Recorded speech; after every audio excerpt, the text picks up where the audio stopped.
Ассалаумағалейкум, құрметті көрермендер.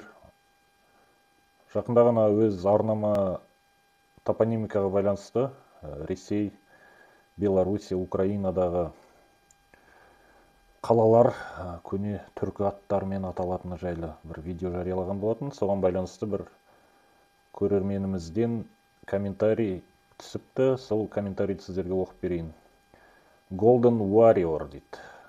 Golden Warrior деген ағылшыннан алтын жауынгер деген сөз ғой.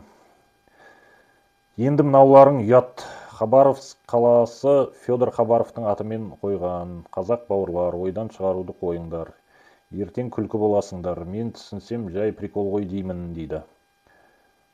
Хабаровск қаласы Федор Хабаров емес, Ерофей Хабаровтың атынан берілген қала. Бұл жерде мәселе Хабар деген сөздің шығу төркінінде.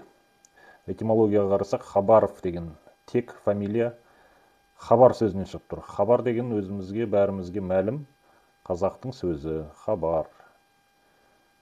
Хабаров деген фамилия нағыз қазақтың фамилиясы.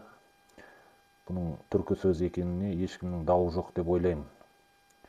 Мысалға, бір оқырманымыз мынандай бір суреттер жіберіпті.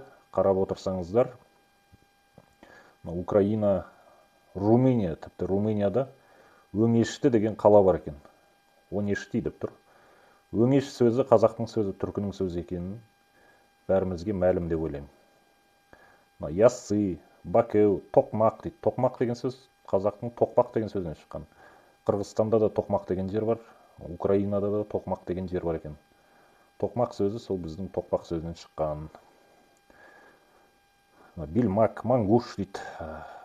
Мангуш деген біздің жаңағы Маңғыстау, Мангишлак деген сияқты. Мангуш деген әбден түркі сөзінен шығуы мүмкін.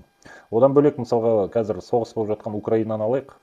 Украинада түркі атауларымен берілген елді мекендер бар, соларды сіздерге тізіп берейін мен. Мысалға, Алтиневка деген елді мекен бар.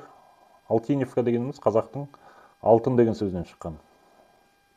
Алтын деген Ресейде орыстардың монеталары болған алтын орда кезінде. Баймаки деген елді мекен бар. Байрақ деген елді мекен бар. Мысалға, байрақ деген қазақтың ту, жалау деген сөзді байрақ деп те атай береді. Бөрілі менің байрағым деп Сүйінбай атамыз өлең айтқан кезінде.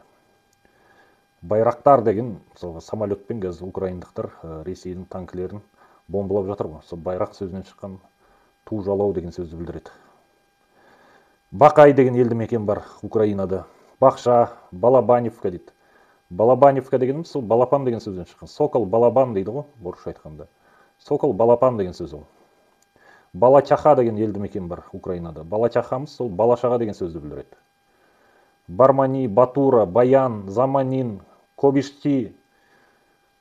Кобисти деген ауыл бар екен Украинада. Кобисти дегеніміз қобызшы деген сөз.